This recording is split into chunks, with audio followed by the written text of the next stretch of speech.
right, tight week, quick turnaround for us, but everything's going really well so far this week. Today was really like a Tuesday in our mind, even though it's Monday. Kind of having to push things ahead and excited to get the opportunity to play a good team. Obviously, Coach Fleck does an unbelievable job. You look at his team, you recognize culture right away. They play really well on special teams. They play for each other. They got some young guys that are out there performing really well, and they have some guys that stand out on film as well. Good scheme and a nice challenge for us, but certainly excited to be back in front of our fans this Friday, and it'll be a little bit different. Friday Night Lights make it a fun environment for us. Zach, all right? Talk a lot about get real meetings in the offseason, trying to get your players closer to each other so they can perform for each other, fight for each other in those moments. I'm guessing that's kind of what you saw on Saturday. Yeah, I thought our guys had great composure, and it was kind of, each guy had to do their part. It was one of those games where every phase mattered. They all contributed, and guys that were on the field, guys that weren't on the field were a big part of the final result there. Second row lift, Matt, or Eric, I'm sorry. Coach, I wanted to ask you just about the run game, kind of a broader question, because this you've almost reached your total last year through 9 games already this year. What's working? What's allowed that success to happen? Is it a commitment? Is it? I'm sure it's a multitude of things, but what have you seen? Yeah, I think it's that. It's a multitude of things. Every year is different and unique. You try to play to your team's strengths and what they do well. We've also had some games that the environment dictated that we're going to run the ball a little bit more. But really proud of our offensive staff and their creativity in the run game and what they've done. To find ways to be able to run the ball, utilize our personnel. When it matters and control games. They've done a really good job there. And then kudos to our players for being able to execute a lot of schemes at a high level. On the left, Matt.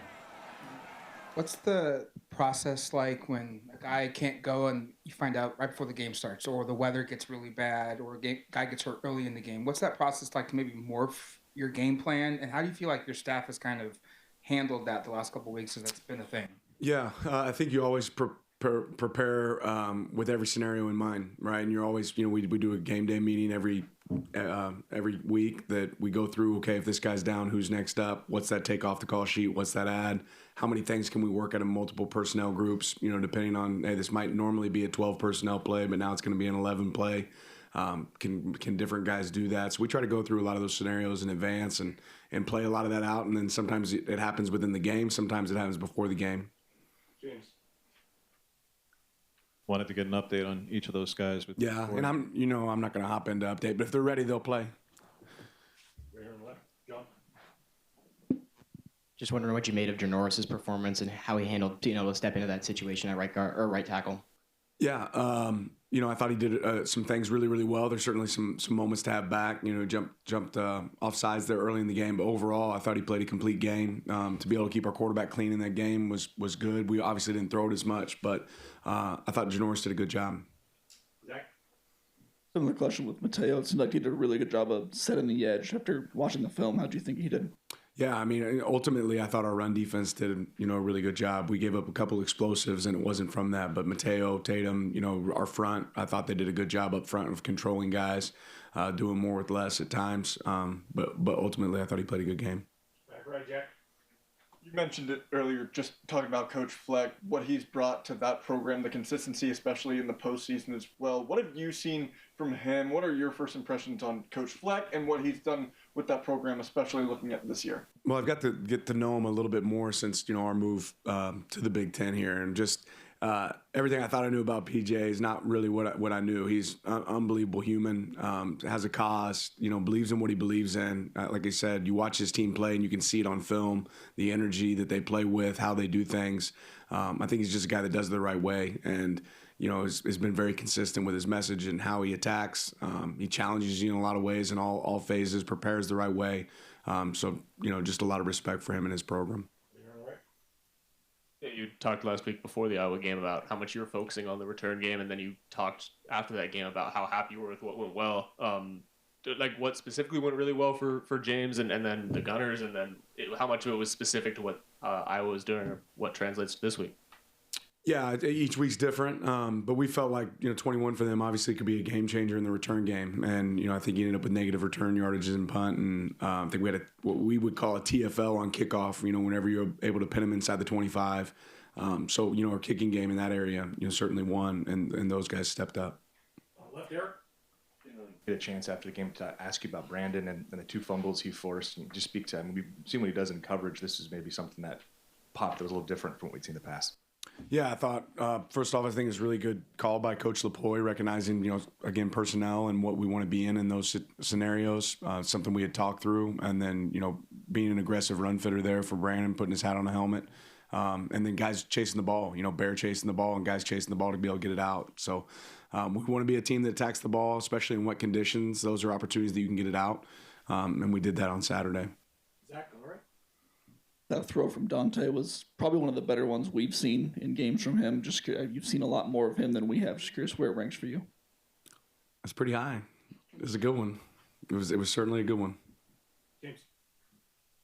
We talked even heading into the season, Dan, about utilizing more 12 and 21 at times this year, and you certainly have and did quite a bit on Saturday.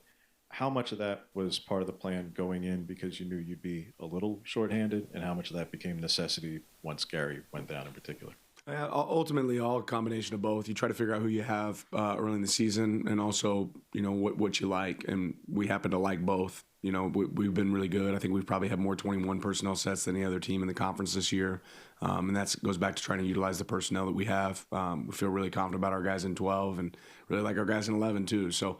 But yeah, certainly some of that played into, when you're down some people, you're going to, lean into some of those other groups. Back to Finney, he's starting to generate some national discussion as maybe not just a freshman All-American candidate, but just a pure All-American. What are your thoughts on just his development, his growth, and what's made him so successful since day one? Well, one, I'd say any recognition coming his way is well deserved. The guy works extremely hard. I think I've said up here several times how he prepares and how he works. It's not a surprise, to see him go out there and have success, and how he works on his craft and the way he attacks in practice. Nobody gets more frustrated than a ball being caught in practice than Brandon does. So, I think he's just a really clear product of a guy that's worked really, really hard, has the talent and the ability. He has that. But when you put those things together, you get a really special player. Back right, Jack. With it being a short week, especially after a long travel, how does that change does that, increase just the urgency to get everything prepared? How does that change? Do you have to take some things out, spend less time on certain areas? What's the impact that it has? Yeah, there's certainly a difference. Generally on Mondays, we'd spend some time watching the previous game. We'd go through and do corrections. We really put the Iowa bed to game as soon as we landed. Graded it, put our notes down as coaches, but moved right on to Minnesota, and then you lose a practice. So we started the day as a Tuesday practice. It's a little bit adapted and a little bit adjusted just because of time and making sure that you're able to get your players back from a recovery standpoint. So it's a little bit different. Guys have to be able to do more mentally than just physically, and then you kind of catch back up right around now. Eric on left. Well, the offensive staff have always been creative with different personnel packages. I wonder with being maybe shorthanded at receiver down numbers, is that potentially a possibility where you end up getting creative with just who you're playing where and moving guys around a little bit more? Yeah, you got any ideas? All right, yeah, we'll continue to be creative, and I'm sure we'll see some stuff out there that's different. Here on the right, Jack. Over his 2 years, what have you seen from Atticus that's made him the perfect kicker for this moment, and how does that influence your play calling in those situations? Yeah, I mean, we have a belief in Atticus, and like I said, we try to create moments like that in practice. It's not the same as the game, but I'm just really happy for a guy that works really hard to be able to go execute in those moments. And in special teams, we always say it's one play focus. Right? You don't get a second down to go make it right or a third down to go make it right. It's one play, and he took advantage of his one plays on Saturday and executed for us. On the left, John. None of Iowa's defensive tackles were coming in over 300 pounds. So when guys on the inside of your offensive line had a 20 to 30 pound advantage on them, did you think you were going to be able to take advantage of that with those inside runs, especially because they were really moving people on some of those duo calls? Yeah, we felt like we had to have a variety of runs because nobody has been able to run the ball like that, really on Iowa this year. So we thought it was going to take a couple different, type of runs, and really a lot of them were successful for us. But our guys inside did a really good job. Talk a lot about trying to peak at the right time of the season and play your best football at the right time. Last year was your first, experience with the elongated season. I'm wondering what you learned from that. It's one thing to say you want to play your best football at the right time, but what actually goes into that? Yeah, I think our process is a little bit different when it comes to handling bye weeks, handling recovery. I'm probably a little more conscientious of that now than I have been in the past. And then again, I think you always have to continue to analyze what are your strengths, what are you doing well at the time, and making sure you're leaning in on those. As you get later in the season as a coach, a lot of times you feel like, okay, we can carry a lot more volume because these guys have ran a lot of plays. and that's not always the reality too, right? What can you execute at a high level? What takes away the other team's strengths? So there's certainly a lot of adaptations that we've had since last year. Right on the right.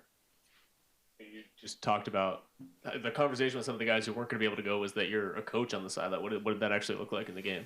Yeah, like, obviously DeCorian wasn't playing, but every time I turned around, he was asking what's the play call. He's cheering on his teammates. He's encouraging them to hold on to the ball. I'm seeing the same thing from, Alex Harkey throughout the game.